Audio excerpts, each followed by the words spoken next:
I've finally decided what I'm going to do on my YouTube. After a couple of weeks, I finally let my mother's words set in. A while ago, she told me that since I come up with stories out of randomness, that I should write them down, because normally when I'm bored, I just tell stories to whoever's listening or to myself, and they're normally pretty good. They don't have any real background to them because it's not like I'm editing them or anything, but my imagination is good enough to make an entire world out of thin air.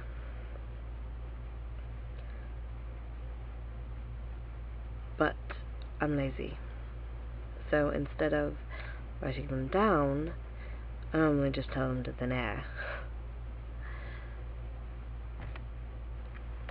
And then my mother watched a couple of my vlogs and decided to tell me that I should try to record them instead and then send them to someone else who can write them down for me. I decided that instead of doing that, which of course I'm lazy, I'm just going to tell you stories. You, the people of YouTube. Some of these stories I will not care if other people steal, but most of them I will. If you're going to use my stories, please at least give me credit. Mention me in the front of it or something. I'm not saying that any of you will steal them. I don't think they're good enough for that. Anyways, this is the first story, and it's called The Island of Vampirameradia.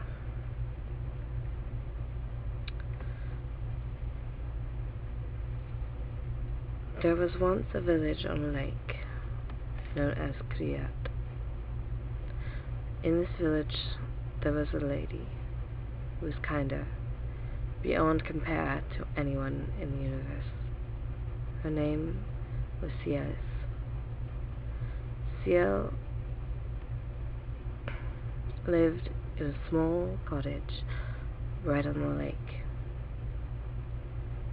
Everyone knew her and everyone loved her because of her deeds. One day, a man out of nowhere showed up on the beach close to her house. Any other person from her village would have ignored the man, fearing that he may contain a curse of the lake, fearing that by helping him, some evil spirit of the lake would come and seek their revenge. But she did not care about this. She simply cared for the man. So she helped him to her cottage, where she gave him food and water and nursed him back to health. The man was very gracious and promised that he would pay her back, but left her all the same. Months went by, and Ciel never heard a word from the man. If the other villagers hadn't seen him, she would have thought he was a figment of her imagination. And then, out of nowhere, he showed up again.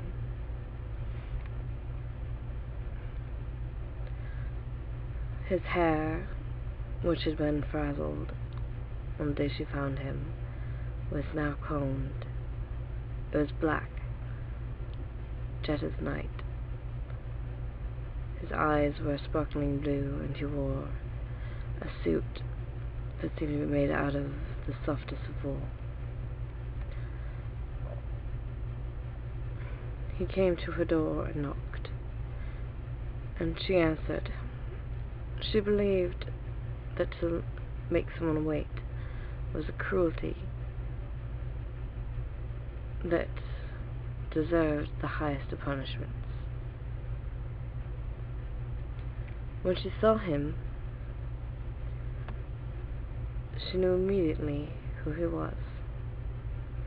The man from the lake. The man she had saved. He proved it by within 10 seconds of her opening the door, saying how much he was glad that she was there so that he could repay her kindness.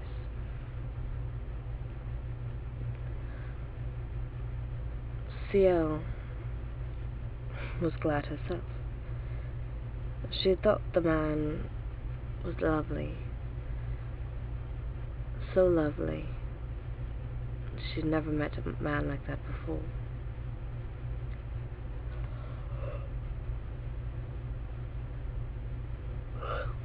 Excuse that, I'm sorry.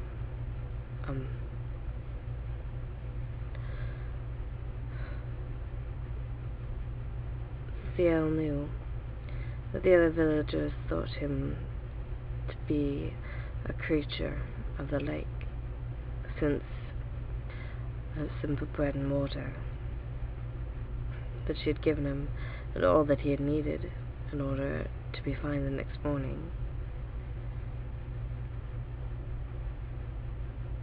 Ciel, on the other hand, did not see it this way. She invited him inside, where for hours they talked. She found out that he lived with his family on an island in the middle of the lake.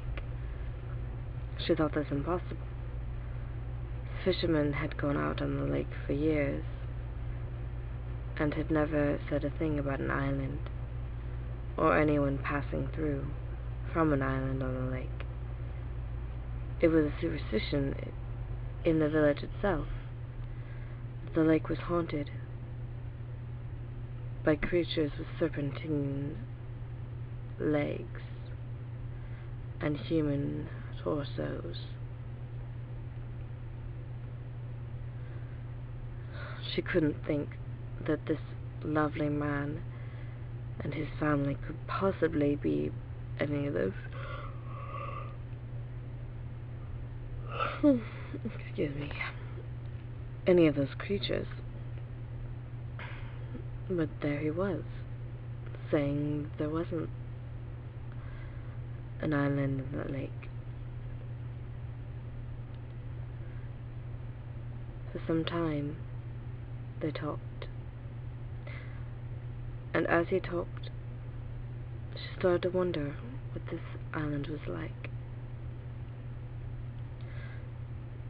But every time she brought up the question of if he could take her there, he would always say no, that it was too dangerous, especially for her. She did not disagree. The fishermen themselves were afraid to go out on the lake. There was a band of pirates that seemed to run it. Every once in a while a fishing boat would go missing. A man or two would show up days later, naked, beaten, beraggled, on the beach. Ciel would be the only one who would ever help them. And she knew from their stories that there were pirates there.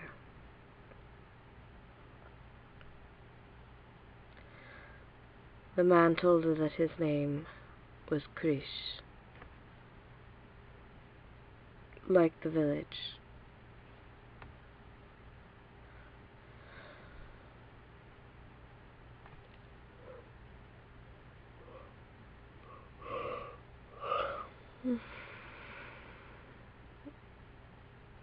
It seems that I've made this video a little too long. I will finish the story later.